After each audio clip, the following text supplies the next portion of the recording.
अगर इस देश में किसी योजना ने रोजगार के अवसर पैदा किए वो मनरेगा थी। अब पंचायत प्रधानों के हाथ में वो शक्तियाँ नहीं रहेगी, पंचायत सेक्रेटरियों के हाथ में वो शक्तियाँ नहीं रहेगी। डॉक्टर मनमोहन सिंह जी ने और श्रीमती सोनिया गांधी जी ने ये योजना इसलिए बनाई थी ताकि जो हिंदुस्तान की जो जनसंख्या है उसको घर दरवाजे पर रोजगार मिले।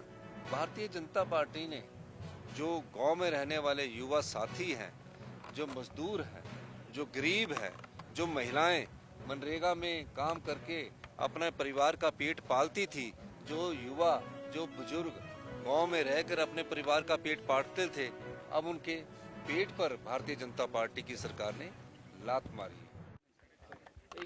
देखिए हिमाचल प्रदेश में मनरेगा के तहत जो रोजगार के अवसर पंचायतों द्वारा पैदा किए जाते थे उन अवसरों को समाप्त कर दिया गया है। पहले पंचायत प्रधान योजना बनाता था, कच्ची सड़कें बनाने के लिए मनरेगा का सदुपयोग करता था, गांव में रहने वाले युवा रोजगार के लिए रोजगार के साधन पैदा करता था, महिलाओं के लिए रोजगार के साधन पैदा करते थे। कोरोना काल में अगर इस देश में किसी योजना ने रोजगार के अवसर पैदा किए वो मनरेगा थी। भारतीय जनता पार्टी की सरकार ने मनरेगा को समाप्त कर दिया है। समाप्त करने का मतलब ये है कि उसका नामकरण तो बदला ही है, लेकिन उसकी आत्मा पूरी तरह खत्म कर दी गई है। अब पंचायत प्रधानों के हाथ में वो शक्तियाँ नहीं रहेगी, पंचायत सेक्रेटरियों के हाथ में वो शक्तियाँ नहीं रहेगी। डॉक्टर मनमोहन सिंह जी ने और श्रीमती सोनिया गांधी जी ने ये योजना इसलिए बनाई थी ताकि जो हिंदुस्तान की जो जनसंख्या है उसको घर दरवाजे पर रोजगार मिले। और इसमें सारा धन का प्रावधान जो था वो भारत सरकार द्वारा किया जाता था।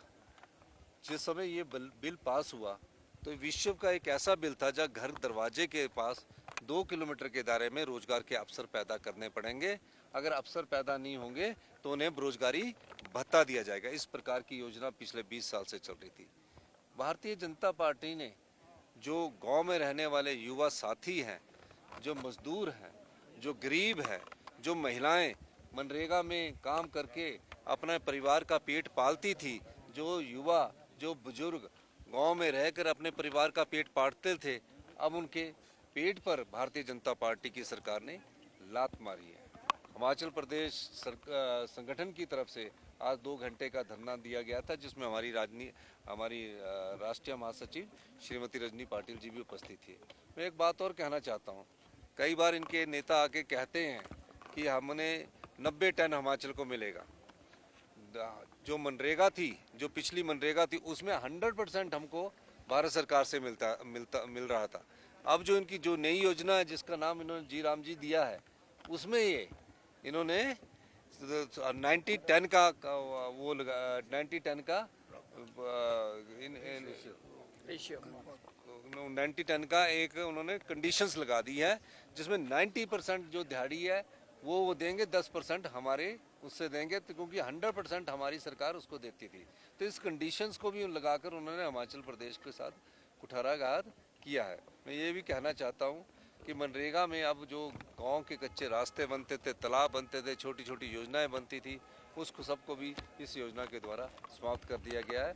इसलिए कांग्रेस पार्टी ने पूरे भारतवर्ष में 2 घंटे का आज के दिन उपवास रखा है। सर, रिसेंटली आप दिल्ली